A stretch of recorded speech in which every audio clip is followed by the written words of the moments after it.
Hey, Ben, did you know that Alaska's most famous UFO encounter happened today in 1986?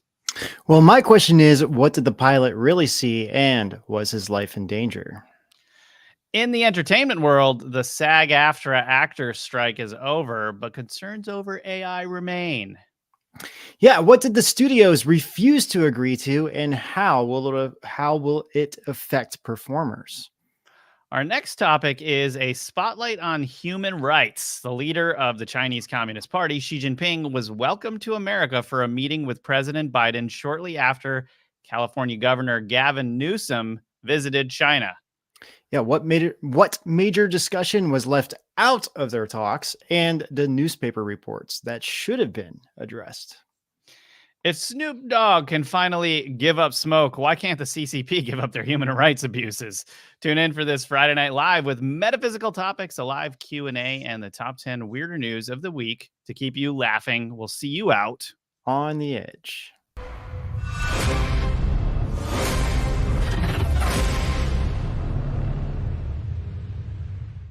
And if you're listening to our Edge of Wonder podcast on Spotify, Apple Podcast, or elsewhere, please leave us a 5-star rating and review to help us reach more people. And also remember to like, follow, subscribe, wherever you're watching. Felt like you had a rhythm going there, so I started dancing. YouTube, Rumble, Conjing World, Twitter, whatever. Yeah, did you see this? Did you see this tweet from Snoop Dogg? Snoop Dogg, yeah, I did. I have to admit, I was a little bit shocked from this. I wasn't at all because of his wording. I've decided to give up smoke. Like, that's really weird wording. So, like, my main thing was, like, as soon as I saw this, is I was like, he's up to something. What is he up to?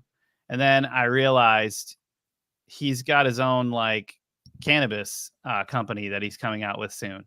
Yeah, he does. For the podcast listeners. What? Oh, yes. So after much consideration and conversation with my family, I've decided to give up smoke. Yeah. Please respect my privacy at this time. Of course, like everyone's trying to get a photo. He's like, thank you. It's almost better if he didn't say that at the end. But yeah, it's funny that he said give up smoke. I guess I don't know. He's giving up smoke, but he's not giving up cannabis. See what I mean? Right. Yeah. It's like he's not saying I'm giving up weed forever. It's like I'm just giving up smoking. And if he said smoking, then it could also mean cigarettes, I guess. So but so yeah, there's a few speculations with this. One, as this article says, that it has to do with his health. There's another thing I was reading that said that he had a grandchild on the way, and that he was thinking about that, and that could be another reason why he was quitting. Or this could actually just be one gigantic marketing scheme. You don't need to publicly say that. There's no reason to say what he said publicly about smoke unless he has some marketing strategy here. I'm serious. No, like, it's one thing if you're like even if you were struggling with an addiction like alcohol or drugs, you wouldn't really go public and be like, after much consideration, I'm deciding to give up this thing. You just do it, or you'd be in like AA, or you'd be in some institute to help you with that. You don't talk about it publicly. Like cannabis addiction isn't considered an addiction, so people don't talk about this publicly. I know that's it. I guess, like, I was reading, I know at least since he was 15 years old, he's been like smoking pretty much every day. So I can't imagine now, you know. I mean, it's like Snoop and weed, like peas and carrots, you know, they just go together. Anyway, I hope he really does give it up, but I doubt he's going to give up weed. Maybe altogether, or take it lightly, or at least stick with CBD for a while or something. I'm not really sure. But yeah, I'm sure his body would be going through massive withdrawals after all that time. Well, maybe he'll start to look like a normal person and less like a dog soon. I don't know. True. Sorry, Snoop, if you're listening. All right. Makes you wonder if Martha Stewart actually smokes now, you know?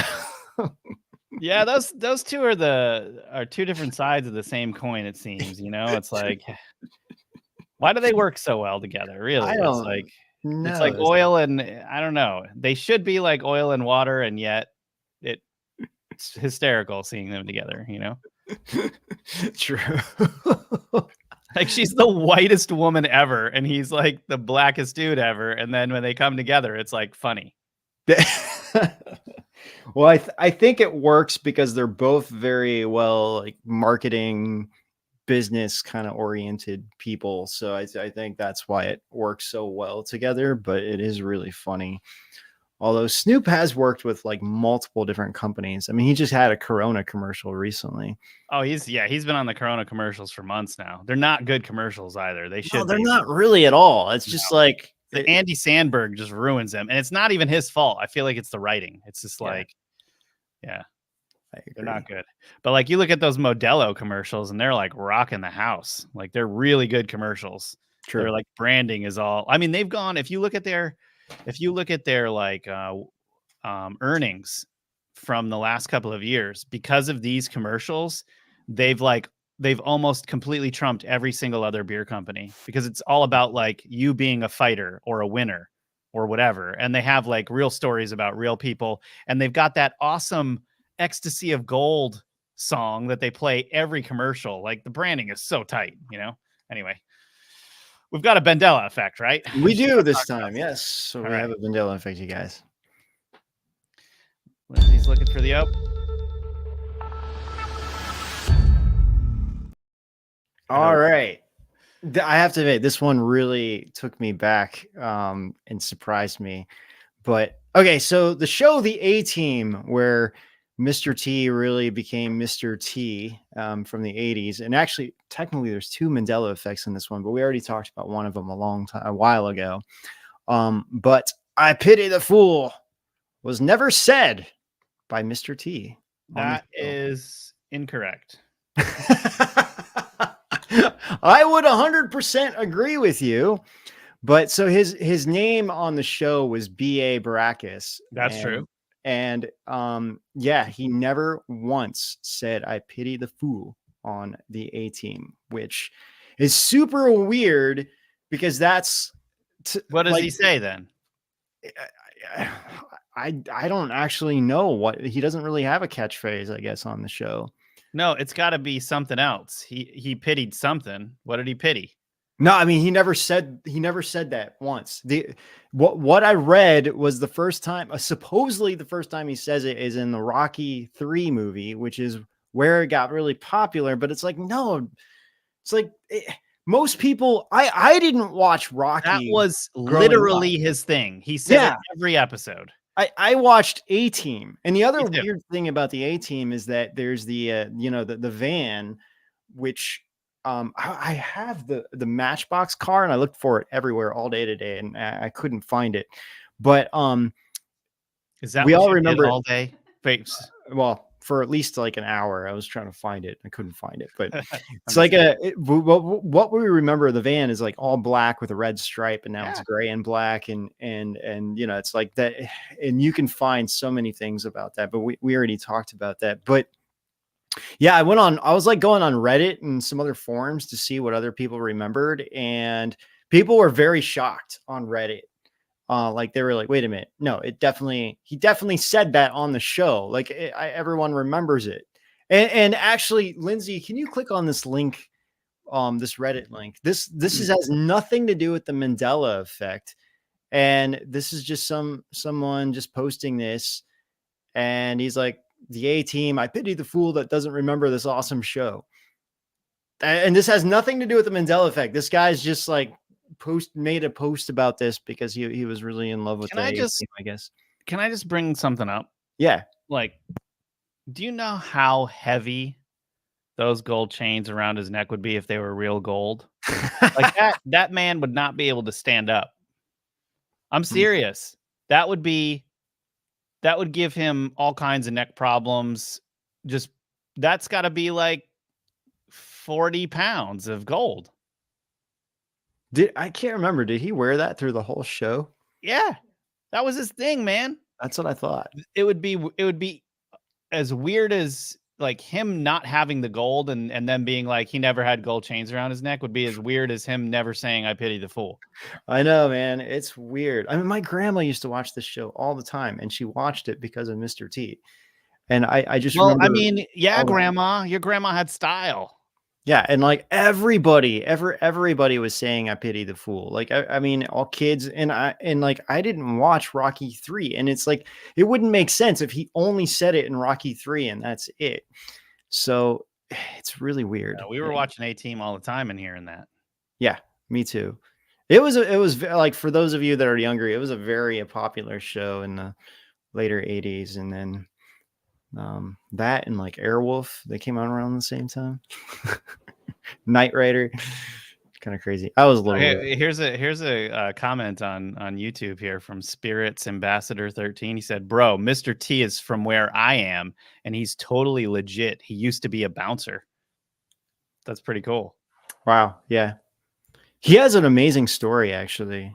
His real life story of just kind of how he became pitying the fool. Pity them fool. Yeah. That's cool. All right, we got to get into a metaphysical minute now. I think there's an opening for that too.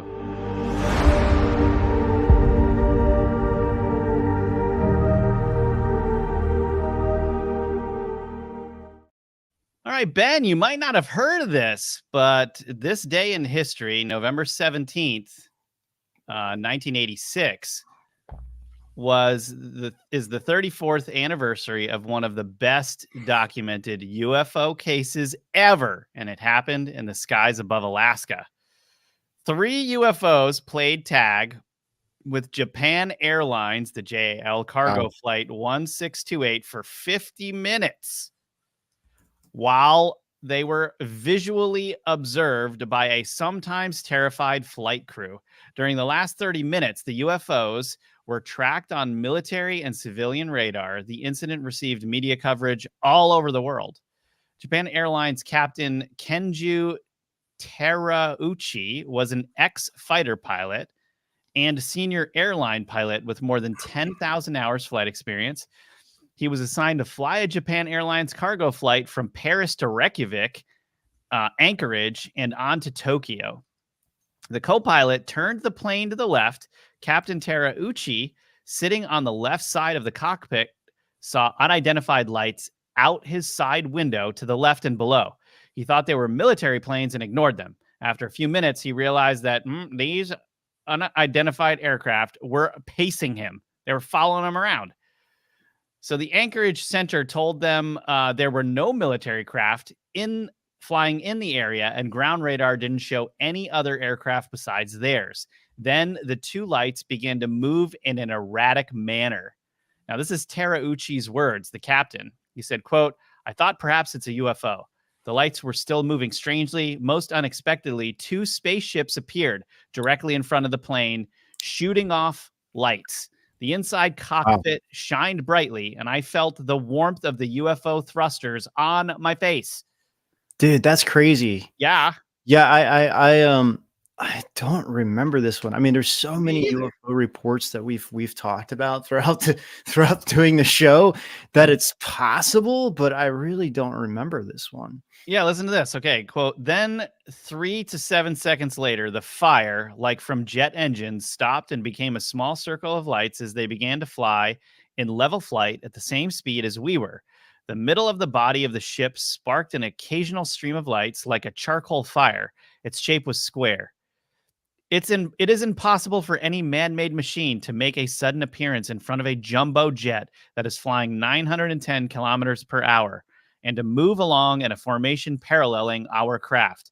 But we did not feel threatened or in danger. Honestly, we were simply astounded. I have no idea why they came so close to us." Look at the scale of this, where the plane is over here and the size of the craft. Wow. Yeah, that's pretty big. All right, so military and Anchorage Center gets involved. The Anchorage Center saw nothing on the radar. Terauchi set the digital weather radar distance further, and there it was on the screen. A large green round object had appeared 7 or 8 miles away in the direction of the object. He said, "We arrived at the sky above the Elson Air Force Base and Fairbanks. It was a clear night. We were just above the bright city lights, and we checked the pale white light behind us. There was a silhouette of a gigantic spaceship. We must get away quickly. A terrified Captain Terauchi, in coordination with the Anchorage Center, attempted evasive maneuvers, such as flying in a circle and changing altitude. The gigantic UFO, later described by Terauchi as the size of 2 aircraft carriers, shadowed Flight 1628 through all maneuvers. The results and repercussions." Okay, so about that time, a United Airlines passenger jet flew into the same air zone and was requested to get a visual on the situation. Terauchi reported, "When the United plane came by our side, the spaceship disappeared suddenly. The strange encounter ended 150 miles away from Anchorage. Within months of the incident, Terauchi was banished to a desk job because he had embarrassed the company. He was fully reinstated a few years later." Because the media got wind of this thing and it went everywhere in the world. And so Terauchi was banished to a desk job. Like, that's his fault. He saw a UFO. That's craziness. Yeah, that is really weird. Man, this is pretty. It's just pretty weird that I haven't encountered this story before. I can't believe that. Yeah, that's a pretty good one. And I'm surprised, like, we don't find. remember hearing about it in like 86. You know, we were both around. Like, you think it would have I been... mean, yeah, but I mean, it that depends on the media at the time, if how much they reported on it. They were saying it got spread around the entire world, like it was pretty hot, which is weird because usually UFO stories they kind of fall flat, Yeah. Oh, that's really interesting. I bet that in the old newspapers you could probably find this. So it's pretty cool. Yeah, well, hey, why don't we play a trailer right now? And when we come back, we're going to get into the Xi Jinping meeting and then all kinds of other fun stuff. So hold on to your hats. We'll be right back. Welcome to Edge of Wonder. What if I told you that not only have we been visited by extraterrestrials, but that our own military has in their possession crafts along with alien bodies hidden from the public? Military, high-level brass Pentagon witnesses, it pulls a lot of weight. Those would be the number one priority witnesses because they got closer to the truth than anyone else. They actually dealt with the physical hardware. Well, join me on this fantastic Edge of Wonder episode with my special guest, Michael Schratt, who is a private pilot and aviation historian. He has been investigating UFO encounters for over 20 years and has meticulously reviewed over 50,000 cases. He has also been featured in numerous documentaries such as Above Top Secret, along with the Ancient Aliens TV show. In this episode, Michael will not only expose the UFO retrieval program, but will provide detailed evidence and first-hand testimonials that the military-industrial complex has been hiding alien craft, bodies, and technology from the public for nearly 100 years. All right, without further ado, let's bring on Michael Schratt.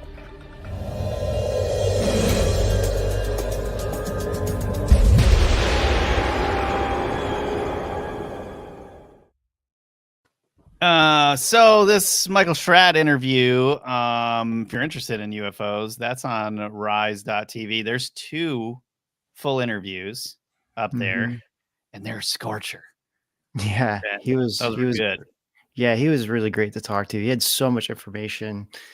So, he was really on schedule in that interview too. Yeah, he was like, I'm gonna get through all of this, and he'd like move on really quick and get to like every single point he needed to make. He was like, it was crazy. He went through so much stuff. Over 30 years, he researched 50,000 cases. So it's just crazy. That's super crazy. It's a lot. I still think we're long overdue to do an interview with each other. I want to interview you. Yeah. And then you can interview me back, and those would probably be pretty funny.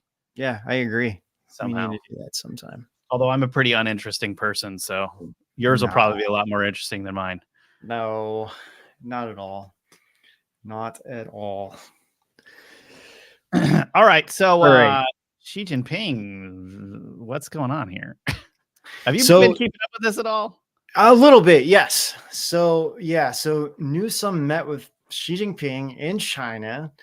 And then on top of that, you have Biden and other business leaders met with Xi when she traveled to San Francisco. Supposedly, these conversations were more about climate change and fentanyl.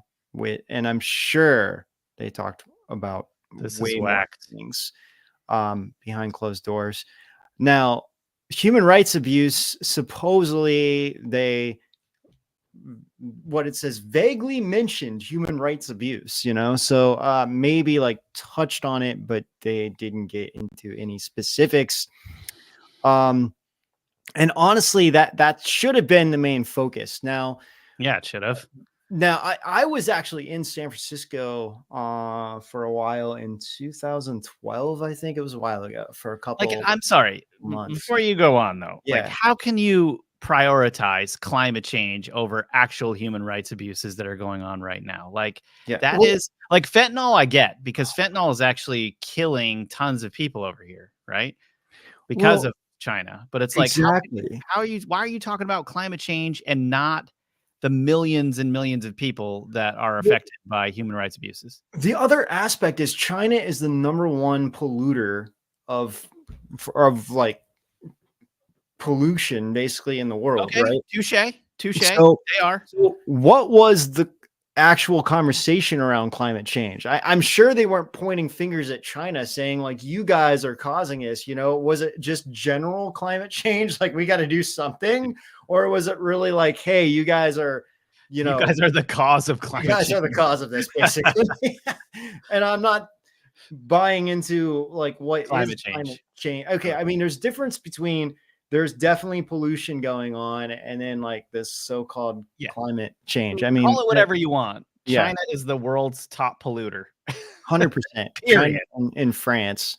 And when they get all their summits together, they always point fingers at the US. And it's like, dude, like, that's Yeah, because there's like 300 and like, what is it, 80 million people here, or 350 million people here. It's a big country, but there are countries with similar amounts of people that pollute much more. Yeah.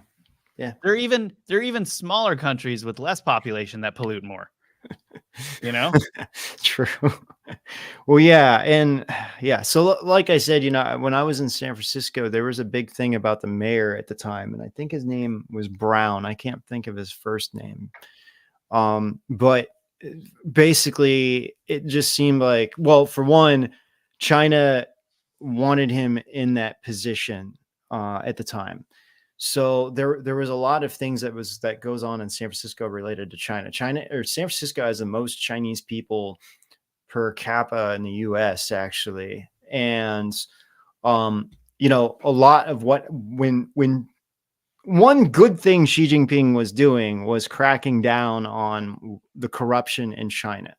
So, and the reason why 2012 was kind of crucial was because that's when Xi Jinping really assumed power over in China. So a lot of officials were leaving or sending their kids overseas, and San Francisco was one of the main places. So during that time, San Francisco was basically like, in essence, like China 2.0.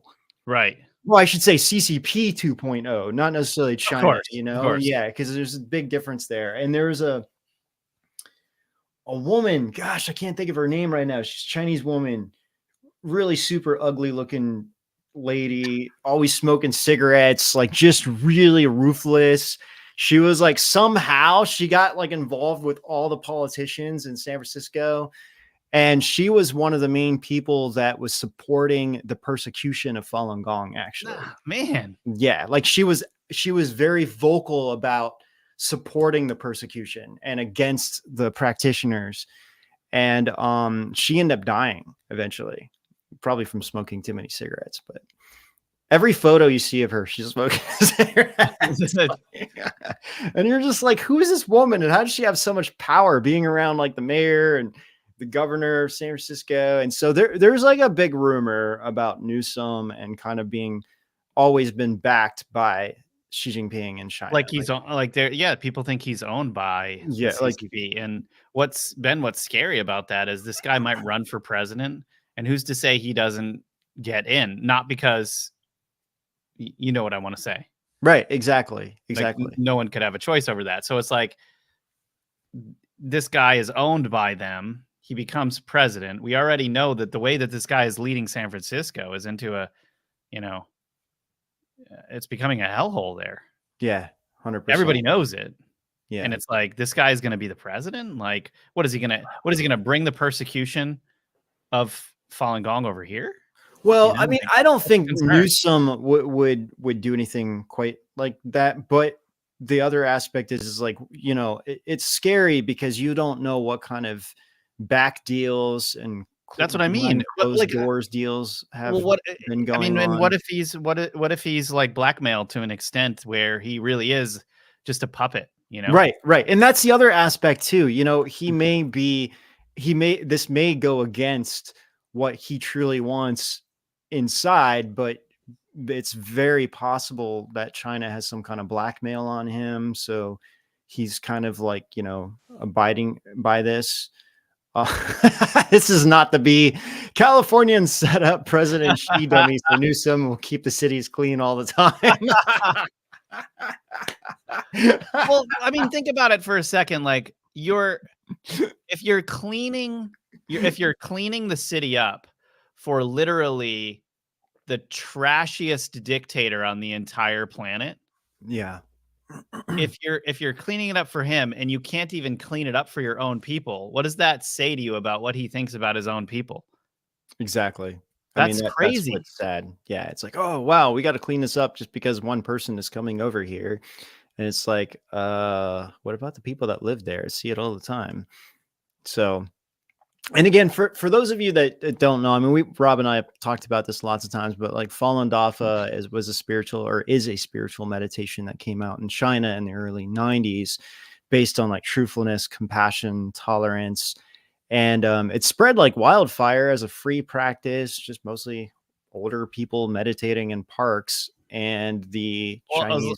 it's like 100 million people, all kinds of people. Yeah, 100 million people practicing, and then the CCP freaked out and launched a massive persecution, which is still going on to this day. And the other group that they really hit hard was Uyghurs, and now underground Christians are also being targeted in a grand scale. So those three groups are the ones that are being persecuted more than anybody else in China. And all three of them are having their organs removed while they're alive and then being sold on the black market as well. So, well, and I mean, everybody's been kind of waiting to see what Xi Jinping is going to do, and he hasn't done anything. I mean, no, he hasn't. At this point, this guy's got blood in his hands. Like he's allowing this persecution to go on, and it's like every day that he keeps going the direction that he's going, he's digging a bigger and bigger hole for himself, 100% he is. And, yeah, he was clearing out some of the corruption. So there was the old leader of China, Jiang Zemin, and Xi Jinping were basically fighting over power. And just, what was it, like a year and a half ago, Jiang Zemin actually died. Now, his son has really taken over, and this is Jiang Zemin. Now, his nickname was the Toad because he actually looks like a toad. And this giant toad was put in place in China, and many people on the internet believe it was actually a representation of Jiang Zemin. So look at him; he looks just like it. He does. So weird. It's so funny. Like, how do you embody the look of a toad? Yeah, he even has his nose all like wide and everything, and it's like pointing straight out, and yeah, it's weird. So after he died, many people thought that Xi Jinping would completely come out and end the persecution. But I think what he's so afraid of is that this has been going on for so long.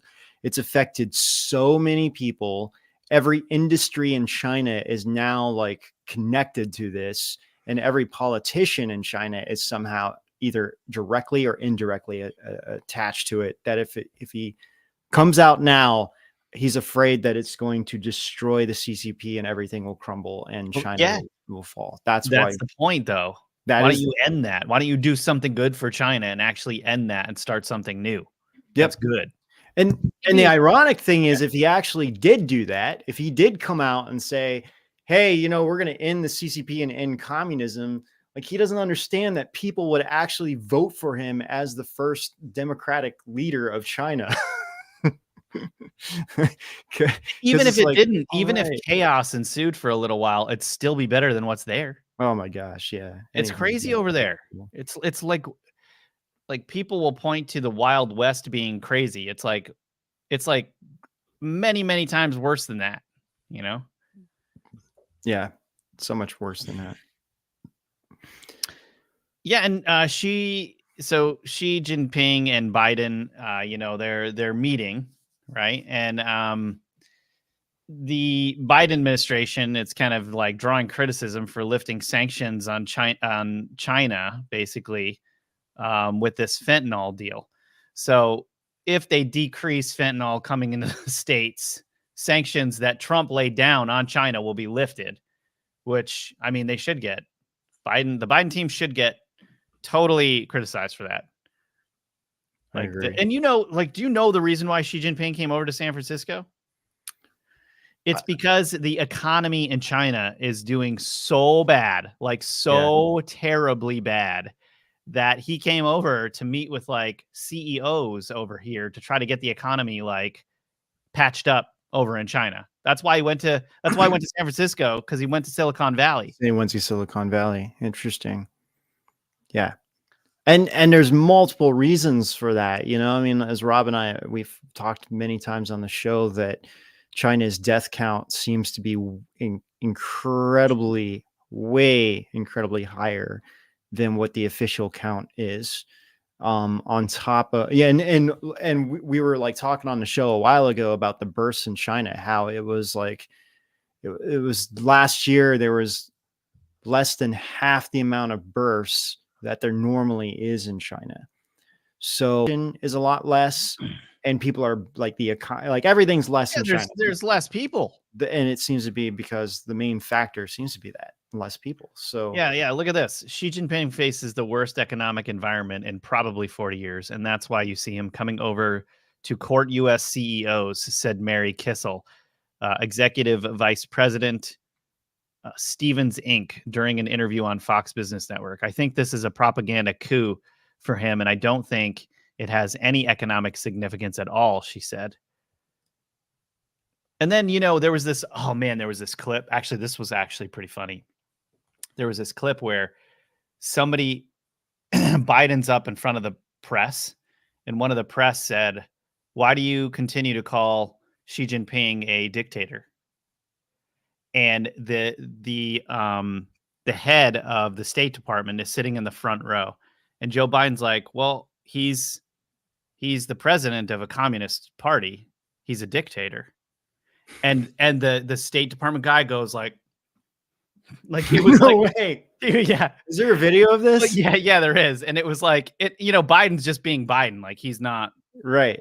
But the State Department guy was like, "Oh my God." Like, he was like melting down inside, because you're not supposed to do that, but he did it. He just like went along and he was like, "No, yeah, he's a dictator." Wow. Yeah. Do we have this video? I've watched it a few times today. We should be able to pull it up. Okay. Let me see if I can find it on Twitter really quick. What? Lindsay's got it, I think. Okay, awesome. I'd love to see this. That's hilarious. So insane. Oh yeah, here we go. Can cause real miscalculations on either side. When then House Speaker Nancy Pelosi visited Taiwan. Miscalculations on either side can cause real trouble with a country like China or any other major country. Beijing's continued aggression in the South China. We're looking for it. Okay. It's really hard to understand exactly what he's trying to explain. Oh, wait, that wasn't it? Oh. All right, hold on. Let me try to find it. Okay, it's not it. Still, it's funny. Oh, it is. that you used earlier this Oh, there year. it is. Well, look, he is. I mean, he's a dictator in the sense that he is a guy who runs a country that is a communist country. Okay, it didn't show him. Wow. Well, they Look probably at him here. Dictator He's in the is a front. term, that you used earlier this year. Well, look, he is. I mean, Oh, he's a dictator in the sense clip that I he- saw, it shows You know, him reacting they- to Biden. They probably wanted to cut that out, Yeah. you know, And because they were like, "Oh, we should not use that." anyway, But I this mean, is- honestly, that's really cool that Biden is still calling him a dictator. You know, instead of he was calling him President Xi. this so- is it right here. This is it. Today, would you still refer to President Xi as a dictator? This is a term that you used earlier this year. Well, look, he is. I mean, he's a dictator in the sense that He's like, "Oh no, Would you don't still say refer that." to President Xi as a dictator? This is a term Wave that of you used pain came earlier over this his year. face. well, look, he is. I mean, he's a dictator in the sense that You know, that's one of the only things the Republicans and the Democrats can agree on. Yeah. Xi Jinping is a dictator. Yeah. Well, That's- I hope that most of them agree with that for sure. I don't know if all of them agree with that, Well, especially human that rights Blink. abuses go across party lines. I You know, but can't that say guy- that's That guy anything. Blinken looked like he was going to have a baby. with him. He's like, he was trying really hard not to show too much reaction to it, but you could totally see it his face. He was just like, "Oh no." That's funny. That's really funny. Yeah, so there's a lot, kind of all tangled up in this Xi Jinping visit to the United States, but it looks like it's 100% economic based, and things are not going well over there. Like the only thing propping them up over the last 20 years has been influxes of cash coming in that are keeping the party going. And if the Mhm. economy is doing really bad, we're talking about a China that's teetering on the edge harder than any other time since the persecution started in 1999. Yep, it's true. Yeah. Yeah, and it makes you, I mean, like the things that I think about too, because China has so many contracts with so many different companies, like Brazil, for example. I mean, they've really integrated themselves in these other countries, almost like forcibly put themselves in these other countries, made them better deals. And now I'm wondering if they're going to be, if it's going to be hard for them to deliver on time, if the production of what they're doing of the whole country is going down because there's less people. So if that's the case, then it's not just going to affect them just locally in China. It's going to affect, the world and then production of the world. And we saw that during COVID, because everything's made in China, and it was like every store you went into was out of every product, because it's like, oh yeah, this is all coming from China, and it was like nothing's being produced right now, Well, and yeah, all these countries will take a nosedive if something does happen to them, but Yep. they'll be better off In the long run. Yeah. Yeah. In the short term, everyone's going to kind of, Well, yeah. And I mean, look what's going on. Like, people are seeing the writing on the wall. Like, Apple's already moving out of China and trying to have most of their stuff being made in India. Mhm. There's other companies are doing the same thing, I think. Yeah. The Dangerous. only thing with the Apple thing, as I looked more into it, which was really hard to look into, it seems that the company in India is still indirectly owned by the Chinese company. Yeah, but at least it's not there. At least it's not inside China. To them, they're like, well, it'll keep functioning if something happens in China, right? True. Which I think that's what they're after, is they want to keep Yeah. being able to make the hardware no matter what, Mm-hmm. Yeah. We'll see what happens with Yeah, I mean, our stuff. entire civilization right now is extremely, what's the word I'm looking for? Backwards. Like they're all so would speak so against something like slavery. Like slavery is the enemy in the United States, and yet all of the corporations are basically running slave labor Mm-hmm. in other countries. That's what they're doing. And then over here, they're like, oh, the United States is terrible because we we engaged in slavery early on. Well, where do you think, first of all, where do you think we got that slavery idea from? Like, that came over from Europe, first of all. Second, we abolished it. We were like, that's crazy. We're not doing that. And then they're doing it today with their labor. All of it. It's a big contradiction, big walking contradiction. Mm-hmm. Okay, well, why don't we play a trailer, and then when we come back, we're going to be talking about all kinds of stuff, AI, tech, science, few other you know things. what? Yeah, and there's actually there's one more thing about the there's this article from the Epic Times. It says Apec agreement, Biden-Xi agreement will not stop spiking fentanyl deaths. And last year, the city had one of the highest record deaths for fentanyl. And according to this article, it looks like it's not really going to slow down. Like, I can't even imagine how much money China is pulling in from illegal activities such as like fentanyl stuff. And nowadays, like I'm hearing like so many things are laced with fentanyl.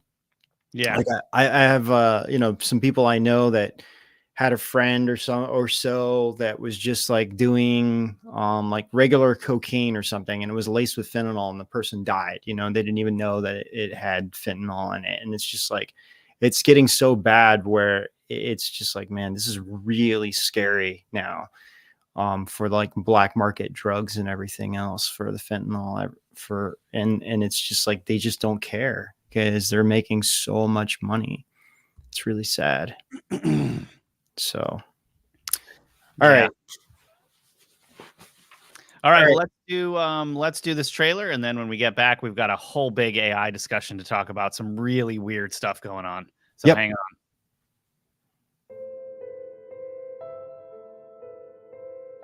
Think of this story as a murder mystery. Murder seems to have been committed, perhaps tens of thousands of murders. The mystery is why so few people seem to be paying attention. I felt this was sort of a horrible thing and nobody really wanted to look at it. I was blood tested. Not only blood test, chest x-ray, blood pressure, an eye test, and a kidney test. It was as if somebody was checking the health of her organs and nothing else. Dr. Anwar, that is your job now. To, as quick as possible, remove liver and the kidney. I found the phone calls simply irresistible. The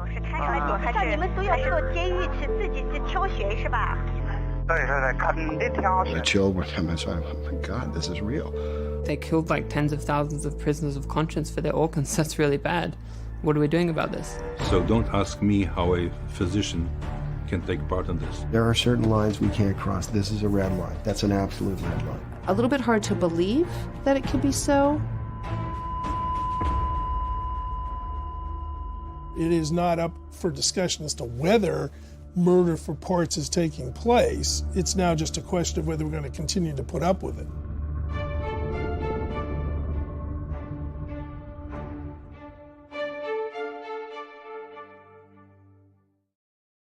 Yo, this Hard to Believe movie is actually on Rise right now. So if y'all have not seen Hard to Believe, this documentary about organ harvesting, you should check that out. There's a lot of stuff on Rise TV that'll change your life. That's probably one of them. Like finding out this stuff is going on. It's, yeah, definitely check that out. It's heartbreaking. Yeah, it is. It really is. Okay. So, I think we're going to get into SAG-AFTRA first. So the strike is over. So we might start seeing some movies again. Might start seeing some movies again. That makes, that's funny. That makes sense why there's like, yeah, in the next like 6 months, we're not really probably going to see a whole lot coming out. Well, a lot of stuff got halted. A lot of stuff was in production. It got halted. So it'll trickle out still because so many things were in process. But true, I do think there's going to be like a period where it's a little bit, not much going on. I mean, we lost like a year. Yeah. How many months was it? Well, technically, I think it started in May, June, July. It's a long time. Maybe it was July. 6 months or something. It wasn't quite that long. The writers' strike was It was almost from July 14th to November 9th. Yeah. Okay. July. That's what. Okay. So That's only 4 months. Oh, though. that's not that bad. I thought it was more than that. Let But me check that's correct. but think about it. Like every single movie production company was halted for 4 months. So it's going to set some things back for sure. Okay, so the real question is like what were the changes that were made, right? Yeah. So, minimum compensation increases, 7% wage increase followed by 4% and 3.5% over the next 2 years. There will be streaming bonuses, disclosure of viewership stats, because the streaming bonus, there needs to be transparency there. Streaming platforms now are very closed off on how many views their shows are getting or the movies are getting. All of that should be transparent. That's baloney. Yeah. I think Anyway. it was on Netflix, but then they changed it. Yeah. Okay, so the real question is what's going on with AI, because this seemed to be the center point of the discussion here, right? So the limits on artificial intelligence. So film and TV producers must obtain consent from actors to create and use their digital replicas, as well as specify how they intend to use that digital likeness. Actors are entitled to compensation at their usual rate for the number of days they would otherwise have been paid for to do the work being performed by a digital replica. So they're getting paid the digital replica, however long that is or whatever it is, they're actually getting paid as if they were there acting for their digital replica being used. Mhm. That's what that says. Yeah. And okay, like to backtrack here, some people might think like, well, actors get paid so much money, like, this is, but this isn't, we're not talking about the A-list actors here, we're talking about your average people on set that really are making only like maybe $200 to $300 a day, and that's about it. And so, and they're working like crazy and under weird conditions. I mean, you could be on set and it's like super cold, and it's like the scene is supposed to be in the summer and it's actually cold outside or something, and you're like suffering through that, or vice versa, so or like not being able to eat. There's all kinds of weird factors on these sets, for people that are not A-list actors. Of course, if you're A-list actors, like you're treated like royalty, but other than that, it's just like they just kind of work you. So, all right, yeah, there's more on this AI stuff. So, in the $1 billion deal, which the Hollywood studios touted as having the biggest contract-on-contract gains in the history of the union, companies must ask for consent 48 hours in advance before creating a digital replica or copy a performer's voice and likeness. Actors must also be compensated for the digital replica. In addition, producers will need to receive consent from a performer if synthetic performers, which are created using generative AI, have recognizable facial features, and if the actor's name and facial features were used to generate the fake character. That is in prompting. So if they're prompting a look like Harrison Ford, and it looks like Harrison Ford should get a payout for that. That's what yes. Yeah. Which makes actual sense. I mean, yeah. But there are a lot of like problems or like concerns that people have, and we'll go over a couple of those. So the piece in the contract around the performers needing to consent to studios creating digital replicas and generative AI is not ideal. In the contract, it says consent needs to be obtained at the time of engagement. But Sharma says, quote, there's a case to be made that it's not really consent if it's the fee for entry, unquote.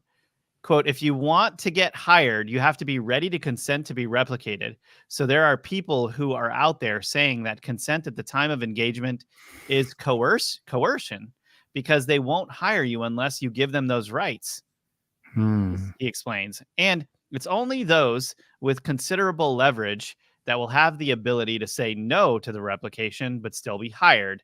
that really concerns me because most members don't have the leverage to say no at the time of engagement. So a lot of actors could lose, their opportunity to act if they don't say yes at the time of engagement. Meaning when they're being asked to cover a role. Yeah. Or even if you say no the first time, well, what about the next time you go to audition for a role? If you're marked as difficult, are they going to hire you in the future? Yep. That's exactly it. Oh, man. Yeah. It's a good point. And again, it's a lot harder for the smaller people because small time actors. Because they're just going to say yes to anything. Yeah. It's like, we'll just get somebody else then who will do it, But I mean, if you have that's why Keanu Reeves has in his contract that no digital editing can be done to his person. So, I mean, but he's Keanu Reeves, so he can do that. Yeah, but then what does that mean? No digital editing can be so done? he was really upset because in a movie they Called The digitalized, Matrix. I'm not sure which one, but a tear coming down from him, and he like it. I guess it freaked him out because not probably just because it was a single tear, but the fact that he didn't. What else would they do? Like, this is the beginning of it, and he saw it. And so he literally has this in a contract that he doesn't want any kind of digital editing done to his person, like his face or enhancing his acting or anything else. So Ben, do you think it's ironic that Neo is the guy that's holding back the Matrix? Holding back the Matrix? Yeah, he's holding back the Matrix from digitally replicating him. Oh, I see what you're saying. Oh, yeah. That is, it is actually. He actually was in a movie called, Replicas. I think it was called. Oh, Replicas. yeah. I actually know that was one I never saw, but it's like a guy that was a scientist and his wife died and he tried to like recreate her using like synthetic. You can stop bullets. Whoa. Okay, this is even scarier. That's it. Replicas. Yeah, I haven't seen that movie, but when did this come out? 2000. It was right before John Wick. Whenever John Wick came out. I kind of started to watch this a couple of weeks ago, and then I never finished it. I think that they actually delayed it to kind of coincide with John Wick. Maybe I think if I remember correctly, but so somewhere around like 2014-ish or something like that. 2014 to 2016, but. Okay, so do you read me, Hal? Space agencies weigh pairing astronauts in deep space with AI companions. What does that mean? Well, space agencies around the world are developing AI companions to help astronauts stave off loneliness, combat space-induced mental illness, and assist with work on multi-year trips.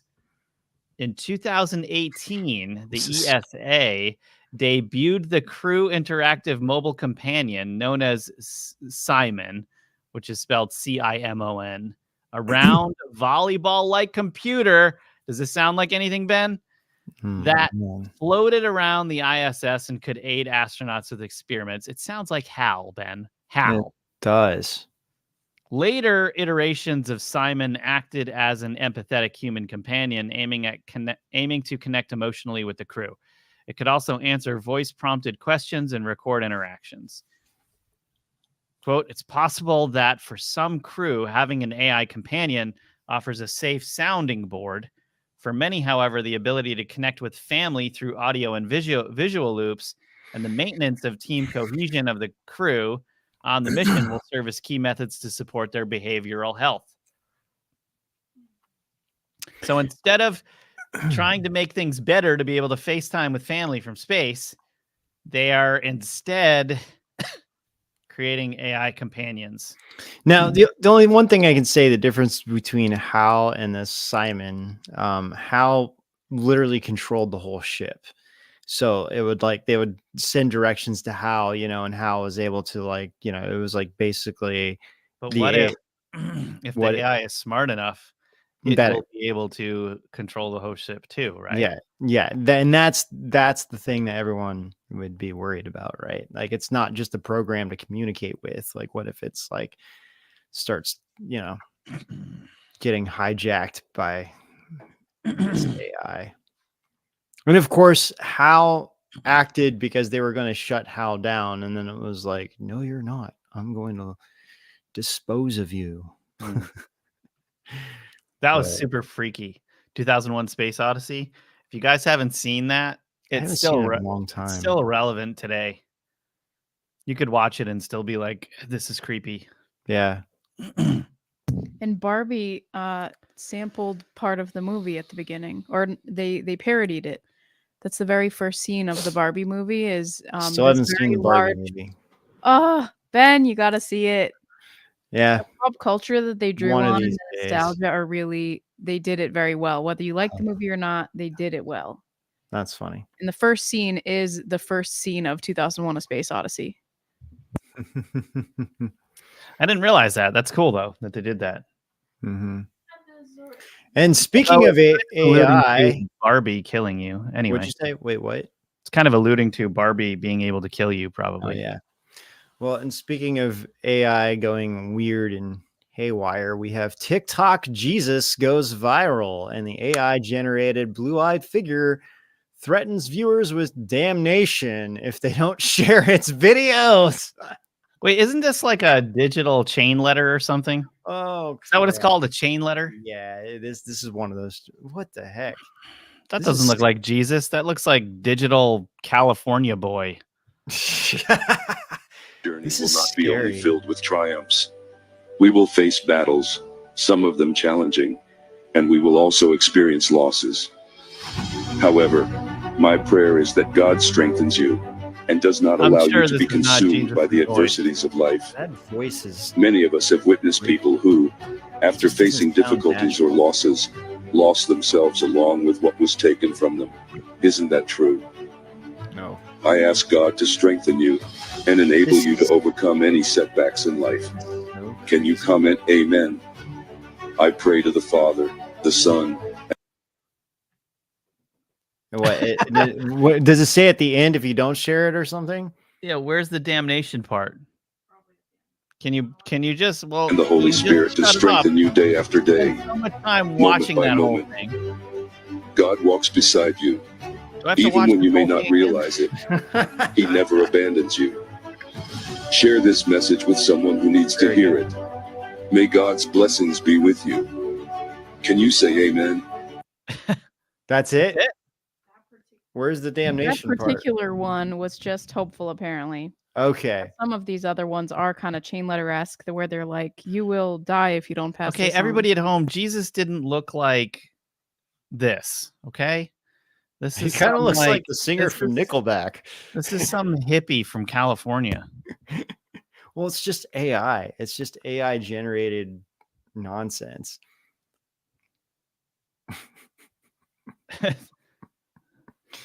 This is so weird, man. Who would Yeah. create something like this? Well, that's Jared mean, okay, Leto as Jesus. I mean, from one perspective, it's like, okay, we're trying to get this message across, but from another perspective, it's like, I don't think Jesus would approve of this. Scroll down. That's Jesus Leto. That's what I thought too. Jared Leto's brother. It totally looks like Jared Leto. Oh my gosh. That's messed up. It is really messed up, actually. I'm like so tired of, man. Every time I go onto Instagram, I see this like same video of them trying to promote this Jared Leto like walked up the Empire State Building to promote his band going on tour again or something. Mhm. You Yeah. guys been seeing that? Every time it comes on, I'm just like, shut it off. I don't want to watch this. It's like, Oh man. All right.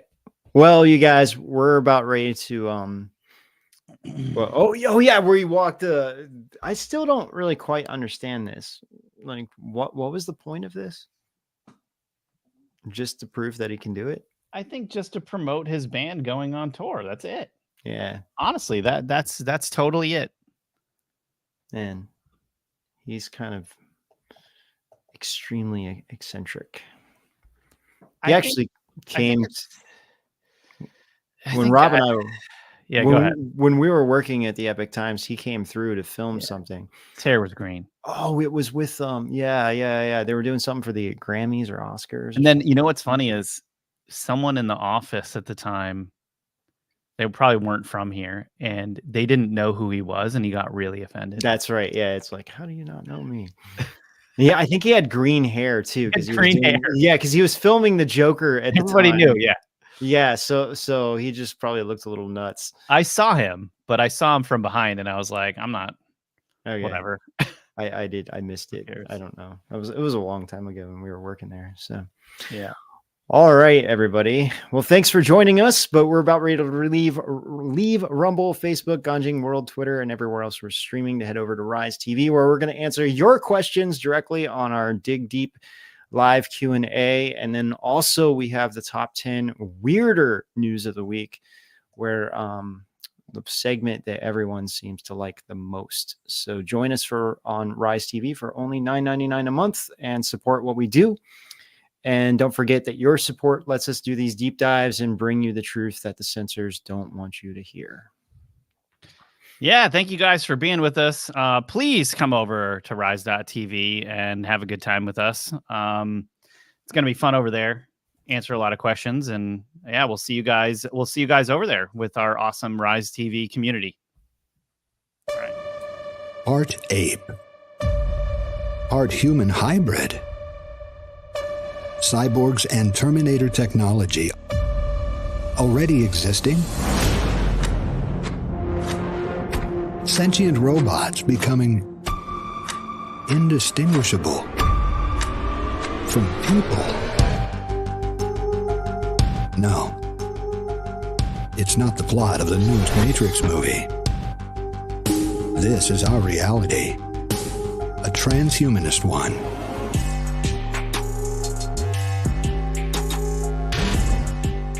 How does transcending humanism tie into eugenics, Darwinism, and even cloning? Is there any part of our world that transhumanism hasn't touched?